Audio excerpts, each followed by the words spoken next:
ॐ भूर्भुवः स्वः तत्सवितुर्वरेण्यं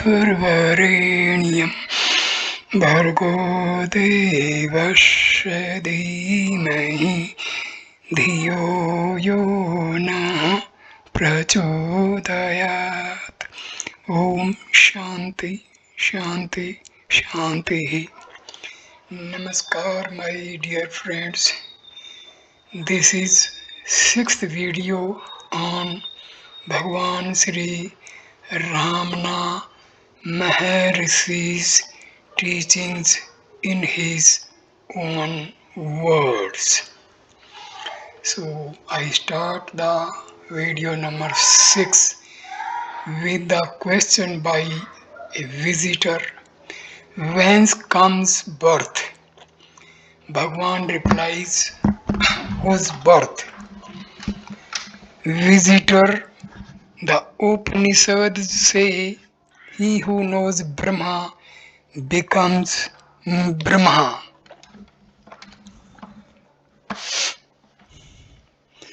Bhagwan: it is not a matter of becoming but of being. There is no such thing as realizing the self. Bhagwan has often said this in order to remind those who ask that the self alone is now and eternally and is not something new to be discovered. This paradox is of the essence of non-dualism. In answer to a question as to what is the best way to the goal, Bhagwan said, there is no goal to be reached. There is nothing to be attained. You are the self.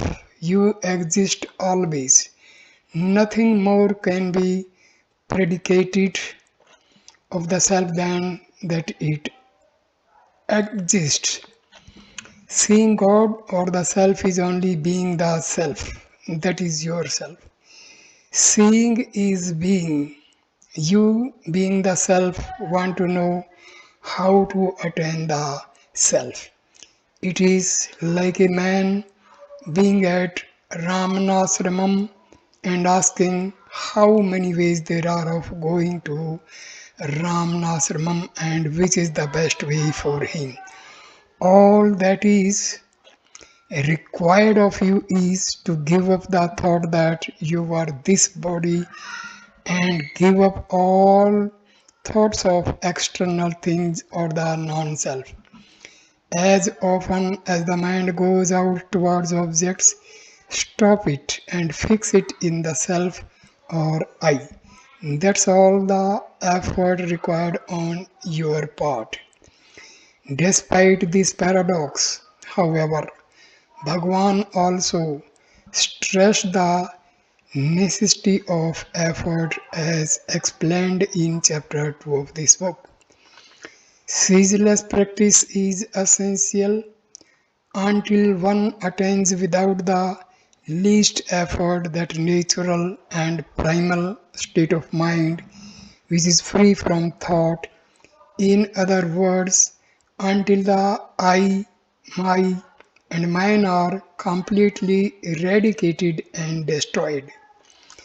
It is in order to safeguard the viewpoint that there is nothing new to be discovered that Advaita explains that it is only a question of removing the screen of ignorance. Just as by removing water plants, one reveals beneath them the water that was already there, or as the removal of clouds reveals the blue sky that is there already but was hidden by them. Devotee puts a question: how can one know the self? Bhagwan Ramana replies, the self always is. There is no knowing it. It is not some new knowledge to be acquired. What is new and not here and now cannot be permanent. The self always is, but knowledge of it is obstructed, and the obstruction is called ignorance.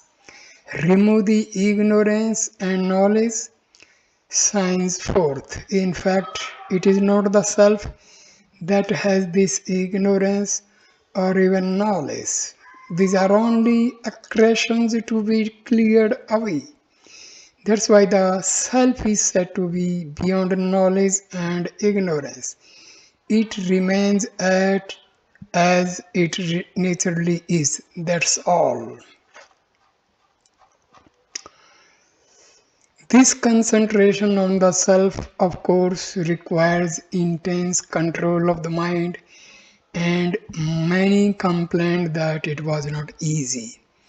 In the evening, a visitor asked Bhagwan how to control the wandering mind. He began by saying that it was a question which particularly troubled him. Bhagwan replied laughing, "That's nothing particular to you. That's what everybody asks and what is dealt with by all the scriptures such as the Gita. What other way is there except to draw the mind back every time it strays or turns outwards as advised in the Gita? Of course, it is not an easy thing to do. It will come only with practice." The visitor said that the mind strays after what it desires and won't stay fixed on the object we set before it. When there was this sort of complaint, Bhagwan sometimes answered that self-acquired self-enquiry does not set any object before the mind, but simply turns it in on itself, seeking its source.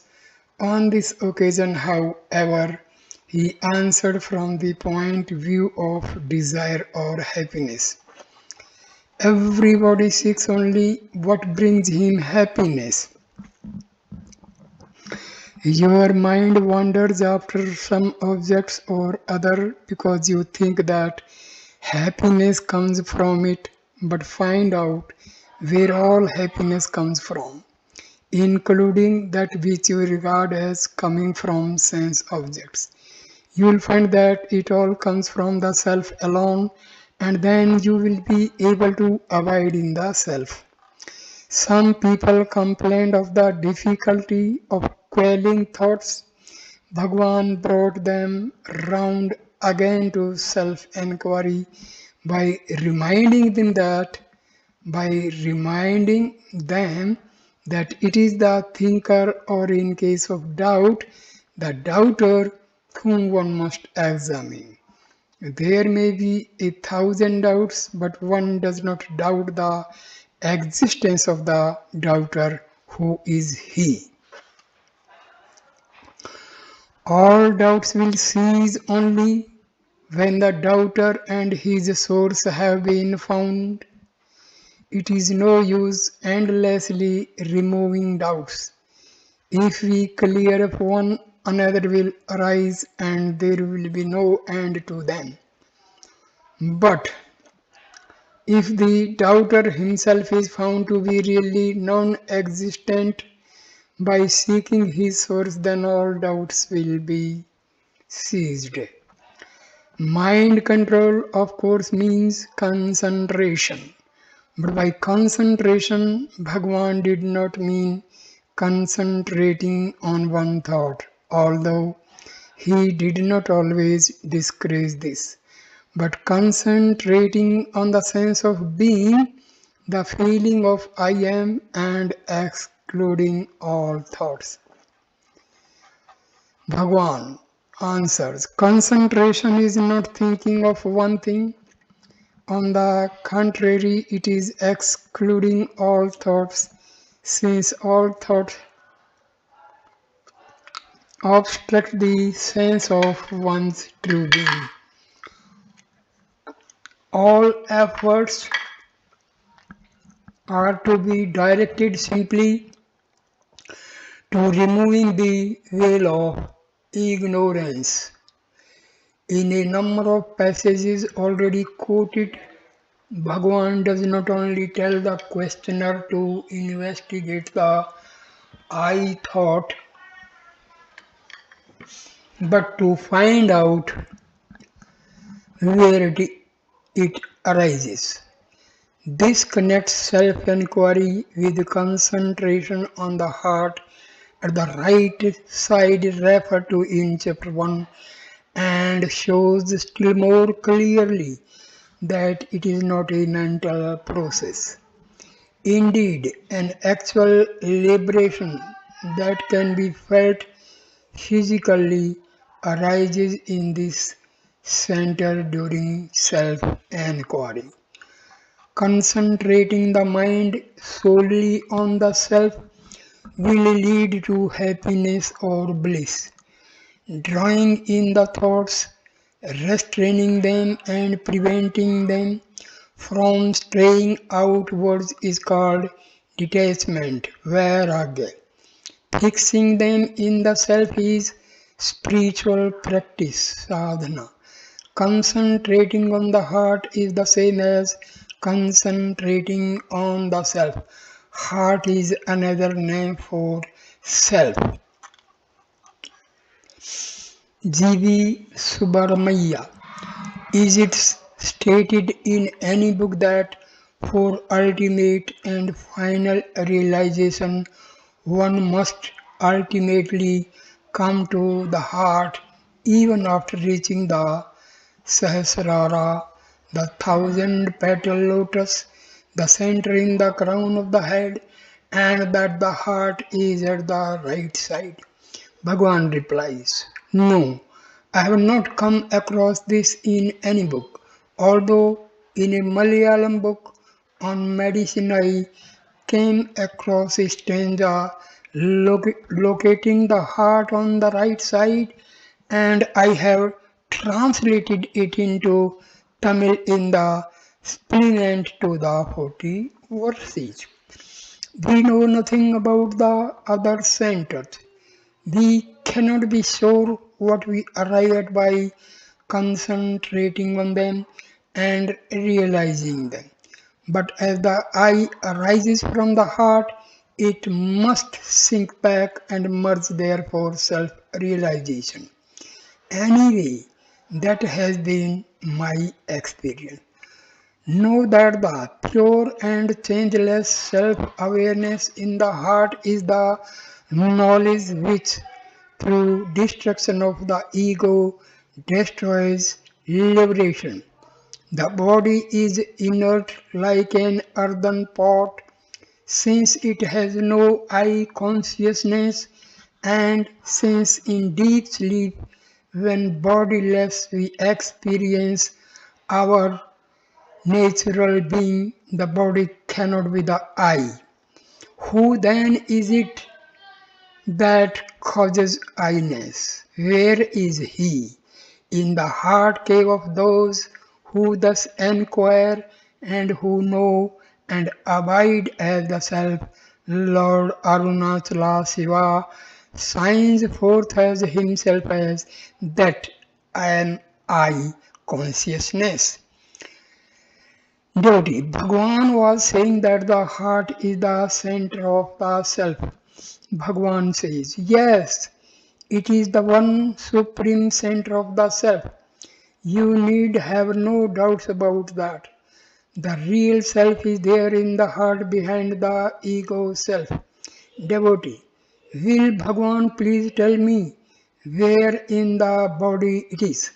Bhagwan, you cannot know it with your mind or picture it with your imagination. Although I tell you that it is here, pointing to the right side of the chest. The only direct way to realize it is to stop imagining and try to be yourself. Then you automatically feel that the center is there. It is the center spoken of in the scriptures as the heart cavity. Devotee, can I be sure that the ancients mean is centered by the term heart, Bhagwan. Yes, you can, but you should try to have the experience rather than locate it. A man does not have to go and find where his eyes are in order to see. The heart is there, always open to you. If you care to enter it, always supporting your movements, although you may be unaware of it. It is perhaps more correct to say that the self is the heart, really, the self is the center and is everywhere aware of itself as the heart or self awareness. Devotee, when Bhagwan says that the heart is the supreme center of the spirit or the self, does that imply that it is not one of the six yogic centers, chakras? Bhagwan, the yogic centers, counting from the bottom upwards, are a series of centers in the nervous system. They represent various stages, each having its own kind of power or knowledge, leading to the Sahasrara, the thousand petals lotus in the brain, where is seated the supreme Shakti power. But the self that supports the whole movement of the Shakti is not located there but supports it from the heart center. Devotee. Then it is different from the manifestation of Shakti, Bhagwan.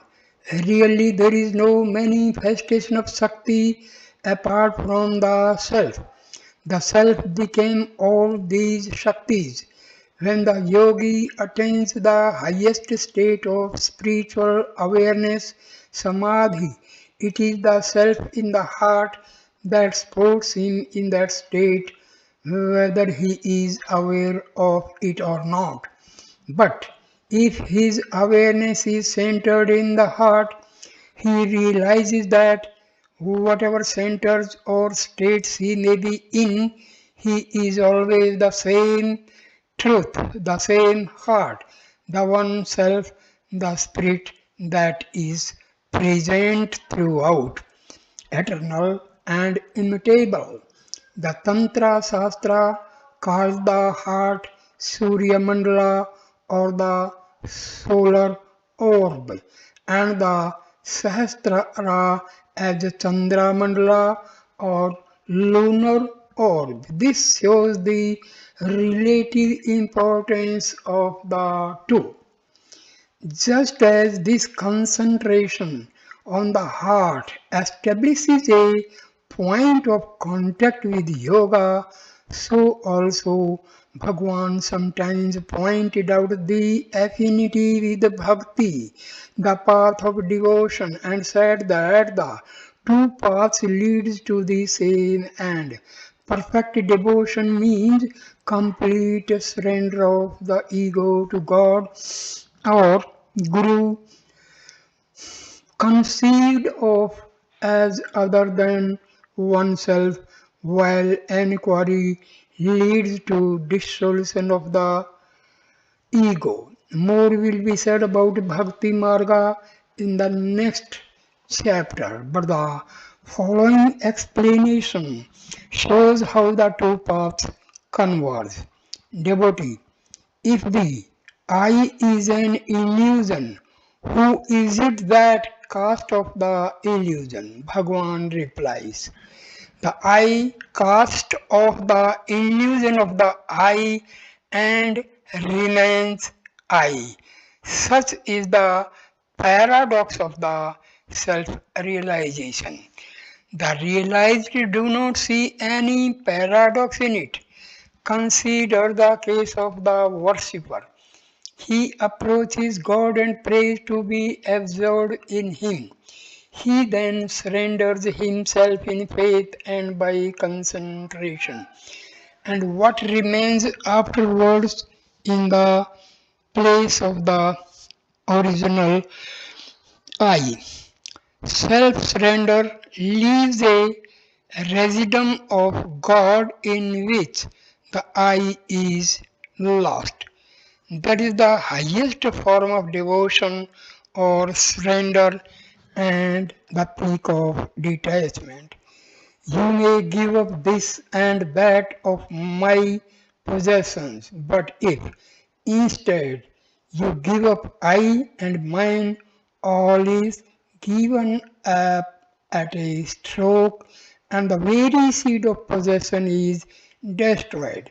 Thus, the evil is nipped in the bud or crushed in the germ. But detachment must be very strong to do this. The craving to do it must equal the craving of a man who is held under water to rise to the surface and breathes. If distracting thoughts are a danger on one hand, so also is a sleep a danger on the other hand. In fact, people who are beginning a spiritual path may find themselves assailed by an overpowering wave of sleepiness whenever they begin to meditate. And then, if they stop meditating, this passes and they are not sleepy at all. This is simply one form of the ego's resistance and it has to be broken down. Mr. Bhagwan also said something about sleep, and this led Bhagwan to speak about sleep as follows. What is required is to remain fixed in the self always. The obstacles to that distraction by things of the world, including sense objects, desires, and tendencies on the one hand, and sleep on the other. Sleep is always mentioned in the books as the first obstacle to samadhi, and various methods are prescribed for overcoming it according to the stage of evolution of the person concerned. First one is enjoined to give up all worldly distractions and to restrict sleep. But then it is said, for instance, in Gita, that one need not give up sleep entirely. One should not sleep at all during daytime, and even during night restrict sleep to the middle portion from about 10 to 2. But another method that is prescribed is not to bother about sleep at all. Whenever it overtakes you, you can do nothing about it, so simply remain fixed in the self or in meditation every moment of your waking life and take up, take up meditation again the moment you wake, and that will be enough. Then, even during sleep, the same current of thought or meditation will be working. This is evident because if a man goes to sleep with any strong thought working in his mind, he finds the same thought present when he wakes up. It is of the man who does this with meditation that it is said that even his sleep is samadhi. It is important to remember this because the Maharshi often spoke of sleep as an example of the egoless state. As the above passage shows, he did not mean that physical sleep is to be encouraged. That's only a dark, unconscious counterpart of the true egoless state, which is pure consciousness. Another source of questions among those who continued further with meditation was that they sometimes came up against a blank or void or feeling of fear, but they were told to carry on holding firmly to that which experiences the void or fear. The same answer was also given to those who experienced a state of bliss. There can be neither fear nor pleasure, neither vision nor void. without someone to experience it. Devotee puts a question. When I reach the thoughtless stage in my sadhana, I enjoy a certain pleasure, but sometimes I also experience a vague fear which I cannot properly describe. Bhagwan replies, whatever you experience, you should never rest content with it. Whether you feel pleasure or fear, ask yourself who feels it and continue your effort until both pleasure and fear are transcended and all duality ceases and the reality alone remains. There is nothing wrong in such things being experienced, but you must never stop at that. For instance, you must never rest content with the pleasure of laya dissolution experienced when thought is quelled, but must press on until all the duality ceases. In the afternoon, the following questions were put by Mr. Bhargava, an elderly visitor from Jhansi in Uttar Pradesh. First, how am I to search for the I from start to finish? Second, when I meditate, I reach a stage where there is a vacuum or void. How should I proceed from there? Bhagwan replies, never mind whether there are visions or sounds or anything else, or whether there is void. Are you present during all these or are you not? You must have been there during the void to be able to say that you experienced a void. To be fixed in that you is the quest from start to finish. In all books on Vedanta, you will find this question of a void or nothing being left raised by the disciple and answered by the Guru. It is the mind that sees objects and has experiences, and that finds a void when it ceases to see and experience. But that is not you. You are the constant illumination that light up both the experience and the void. It is like the theater light that enables you to see the theater, the actors, and the play while the play is going on, but also remains a light and enables you to say that there is no play on when it is all finished. Or there is another illustration. We see objects all around us, but in complete darkness we do not see them and we say, I see nothing. In the same way, you are there even in the void you mention.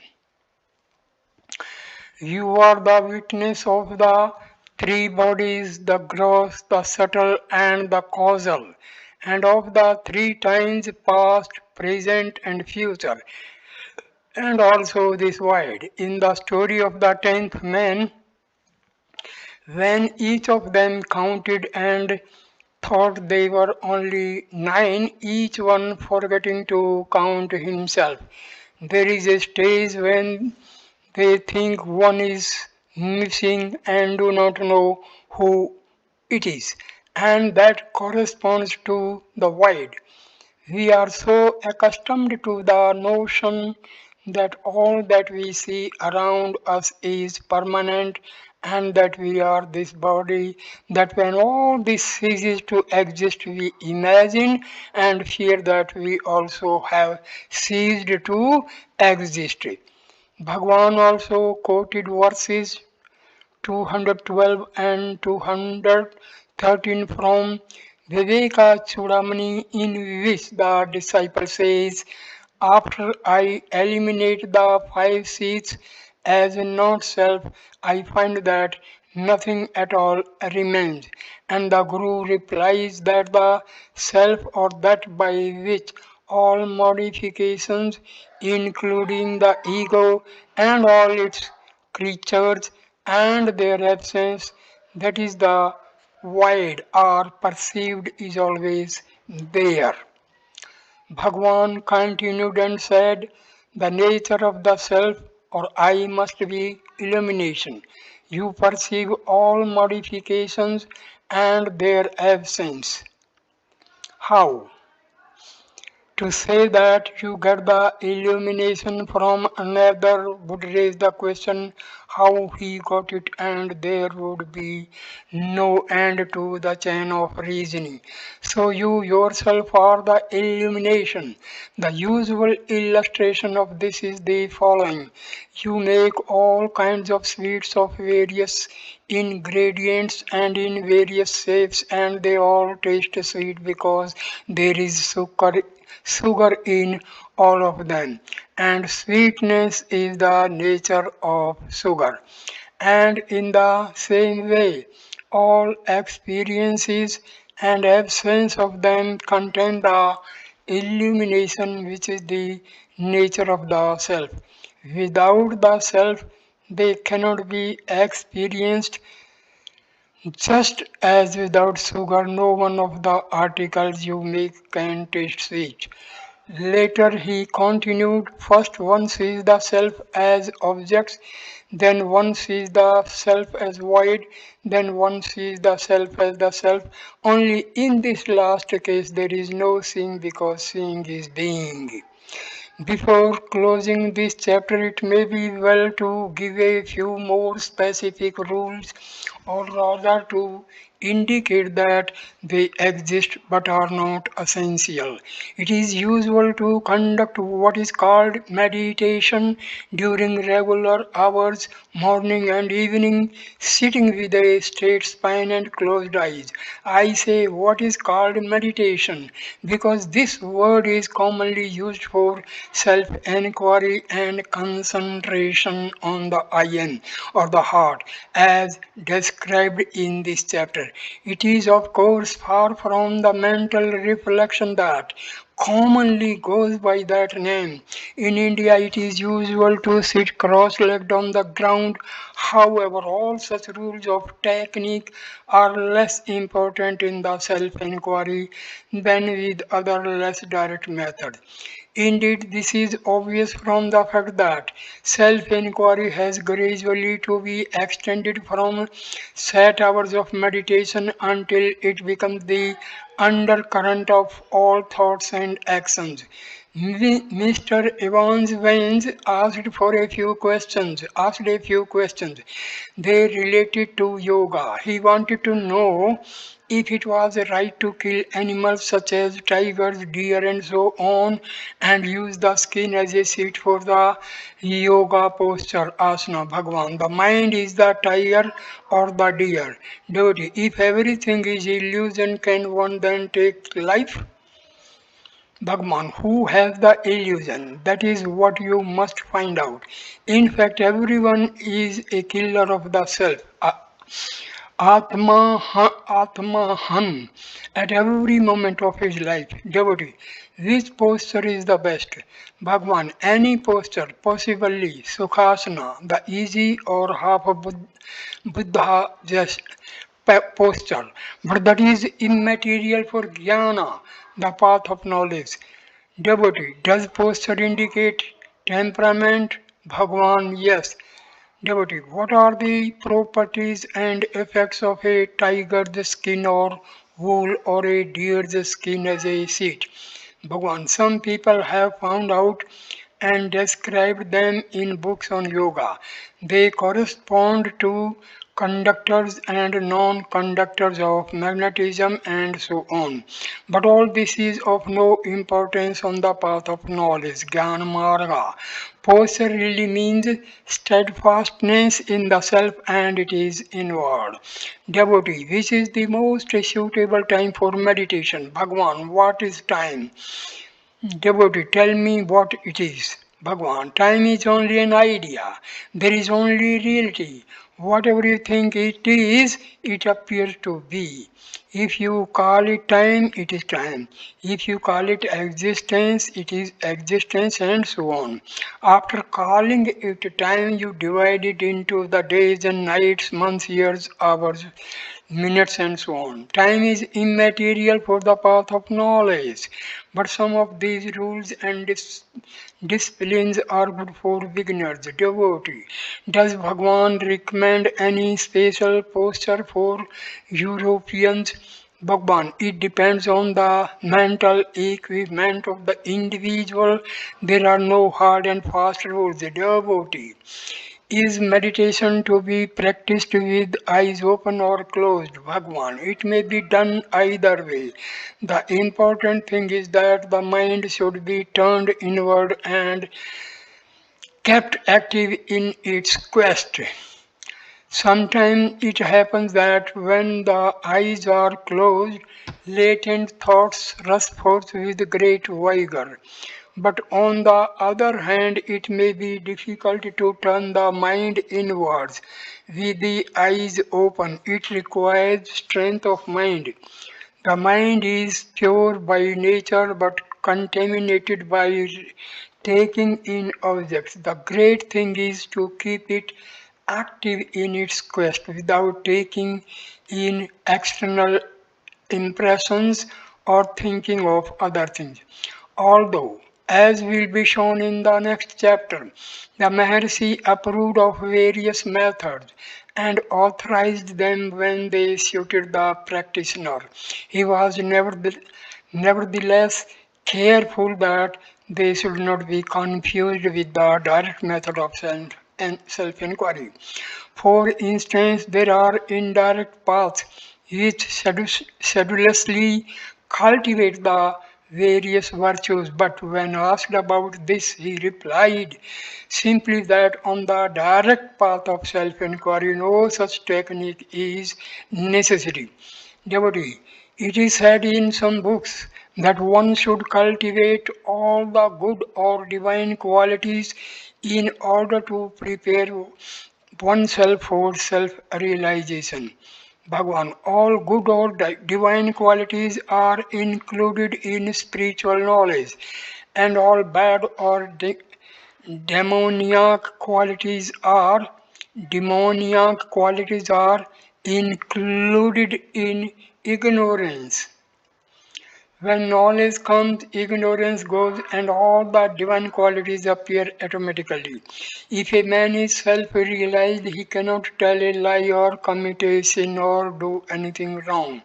It is no doubt said in some books that one should cultivate one virtue after another and thus prepare for ultimate realization. But for those who follow the Jnana Marga, path of knowledge, self-inquiry is quite enough for acquiring all the divine qualities. They need not do anything else. In general, he approved the use of incantations by those who found them helpful, but he was insistent that self-inquiry should not become a mantra. Devotee, please tell me how I am to realize the self. Am I to make an incantation of who am I? Bhagwan, no, it is not intended to be used as an incantation. However, the method which is most apt to be confused with self-inquiry is the meditation.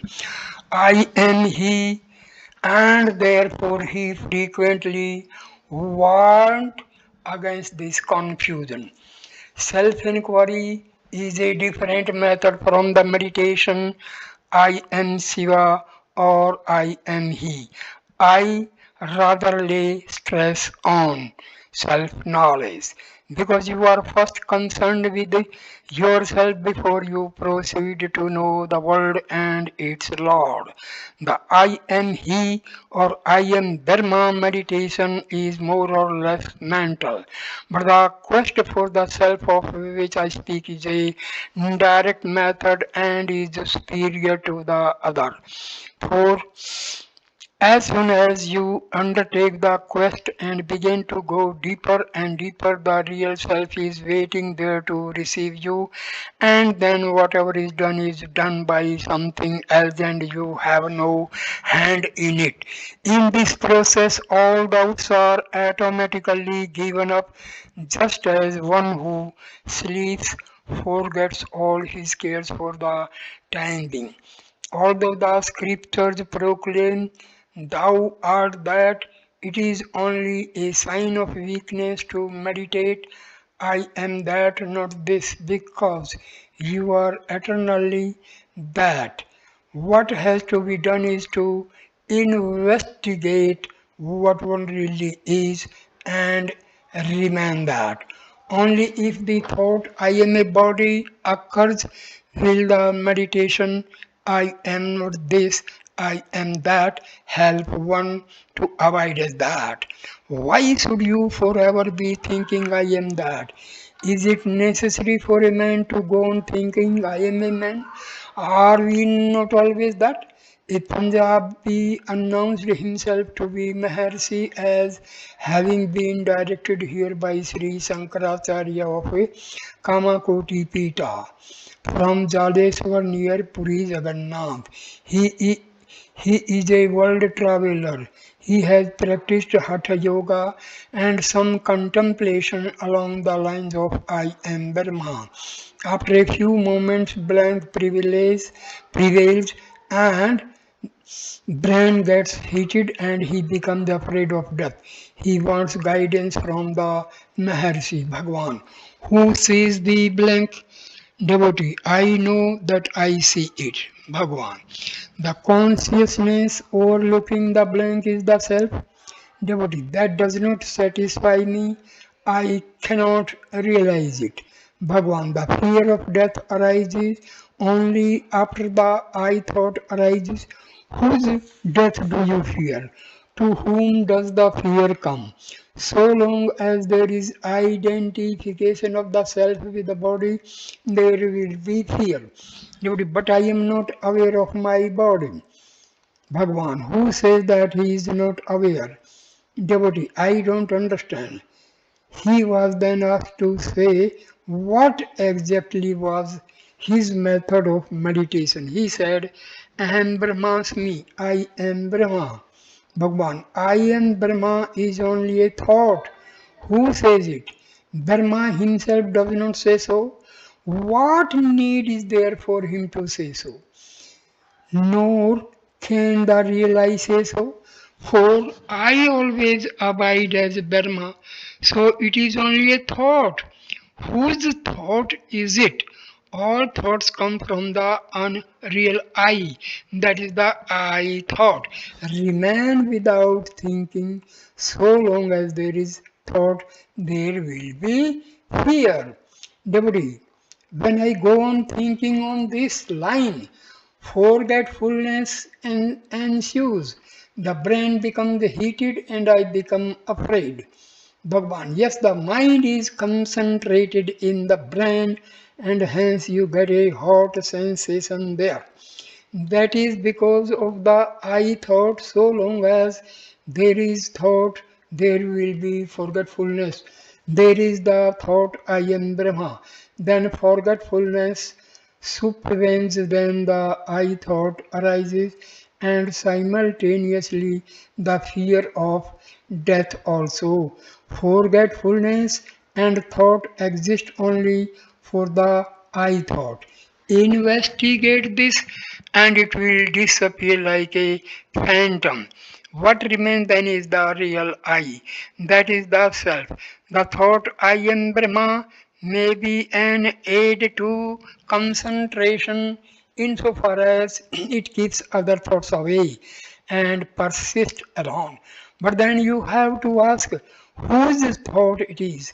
It will be found to come from the I. But where does the I thought come from? Probe into it and it will vanish. The Supreme Self will shine forth of itself.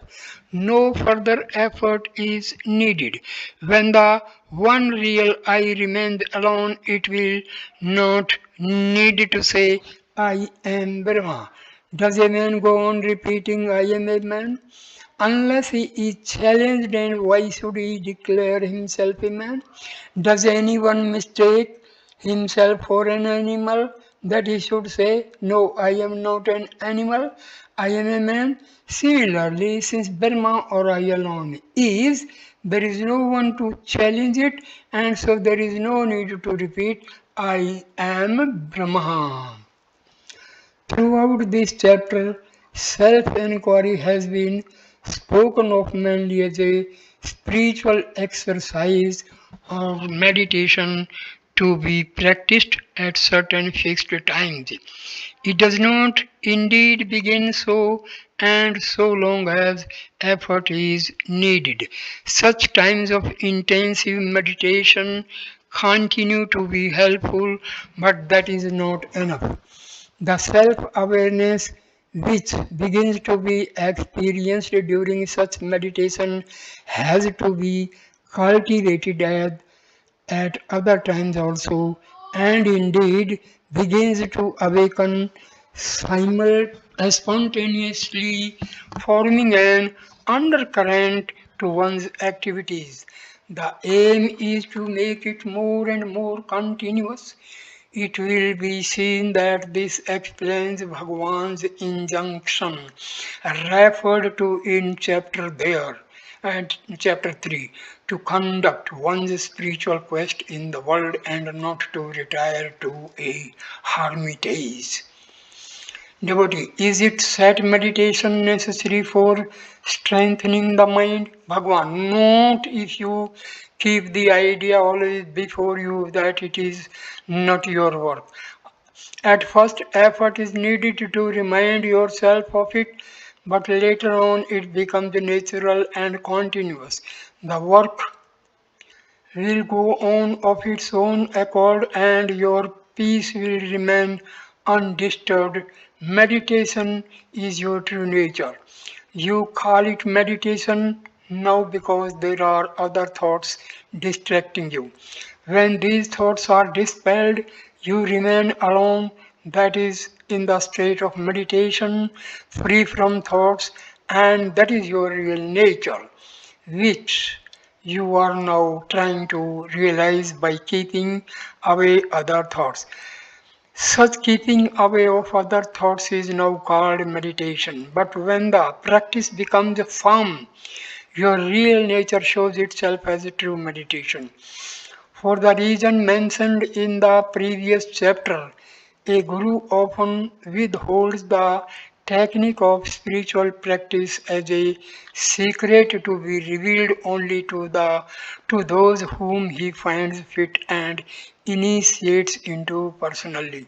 However, with self-inquiry, as taught by Bhagwan, no such precaution is necessary. It is a person's own understanding that opens this method to him, or his lack of understanding that closes it. Devotee, may I be assured that there is nothing further to be learnt so far as the technique of spiritual practice is concerned than what is written in Bhagwan's books. I ask because in all other systems the Guru holds back some secret technique to reveal to his disciple at the time of initiation. Bhagwan, there is nothing more to be known than what you find in the book. No secret technique. It is all an open secret in this system. So now starts the next chapter, number 6. Other methods. Devotee puts a question. Which method is the best? Bhagwan. That depends on the temperament of the individual. Every person is born with the sanskaras, characteristics, or tendencies from his past lives. One method will prove easy to one person and another to another. There can be no general rule. In the following passage, Bhagwan indicates the purpose of all the methods and the goal they aim at. There are many methods. You may practice self inquiry, asking yourself, who am I? Or if that does not appeal to you, you may meditate on I am Brahma or some other theme, or you may concentrate on an incantation or do invocation. The object in every case is to make the mind one pointed, to concentrate it on one thought and thereby exclude the many other thoughts. If we do this, the one thought also eventually goes and the mind is extinguished at its source. Dr. Masalawala placed in Bhagwan's hands a letter he had received from his friend V.K. Asgaonkar, a gentleman of about 35, a follower of Gyaneshwara Maharaj, who is said to have attained Jnana in his 28th year. The letter said, "You call me Purna, who is not Purna in this world?" Bhagwan agreed and continuing in the vein in which he discoursed this morning, that is March 15, 1946. He said, "We first limit ourselves and then seek to become unlimited, and as in fact we always are. All our effort is only directed to giving up the notion that we are limited." The letter went on to say, Ramana Maharshi is an exponent of the Abj- Abjata doctrine of Advaita Vedanta. Of course, it is a bit difficult. Bhagwan remarked on this. Somebody has told him so. I do not teach only the Avja- Avjata doctrine. I approve of all schools. The same truth has to be expressed in different ways to suit the capacity of the hearer. The Avjata doctrine says nothing exists except the one reality. There is no birth or death, no projection or drawing in, no striving, no aspirant, no release, no bondage, no liberation. The one unity always exists forever. To such as find it difficult to grasp this truth and who ask, how can we ignore this solid world we see all around us? The dream experience is pointed out and they are told all that you see depends upon the seer. Apart from the seer, there is no seen, there is called, this is called Drishti Shrishti Vada, or the argument that one first creates everything out of his mind and then sees what his mind has created. To such as cannot grasp even this and who further argue the dream experience is so short while the world always exists. The dream experience was limited to me, but the world is felt and seen not only by me but by so many, and we cannot call such a world non-existent. The argument called Srishti Drishti Vada is addressed, and they are told God first created such and such thing out of such and such an element and then something else, and so for that alone will satisfy this class. Their mind is otherwise not satisfied and they ask themselves, how can all geography, all maps, all sciences, stars, planets, and the rules governing or relating to them all be totally untrue? To such, it is best to say, yes, God created all this, and so you see it. Dr. Masalawala objected, but all these teachings cannot be true. Only one doctrine can be true. Bhagwan said, all these viewpoints are only to suit the capacity of the learner. The absolute can only be one. However, although Bhagwan approved of other paths for those who could not follow self-inquiry, he did say to the present writer, all other methods lead up to self-inquiry. If a devotee of his found that some other less directed paths served him better, Bhagwan would guide him on this until he could gradually bring him to self inquiry. Talking of the innumerable ways of the different seekers, after God Bhagwan said, each should be allowed to go his own way, the way for which he alone may be built. It will not do to it will not do to convert him to another path by violence. The Guru will go with the disciple along his own path and then gradually turn him into the supreme path when the time is ripe. Suppose a car is going at top speed, to stop it and to turn it at once would lead to a crash. Other methods are not necessarily exclusive of the self inquiry. In fact, some of them may very well be combined with it. Satsang.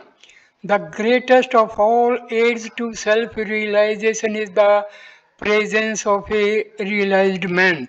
This is called satsang, which means literally fellowship with being.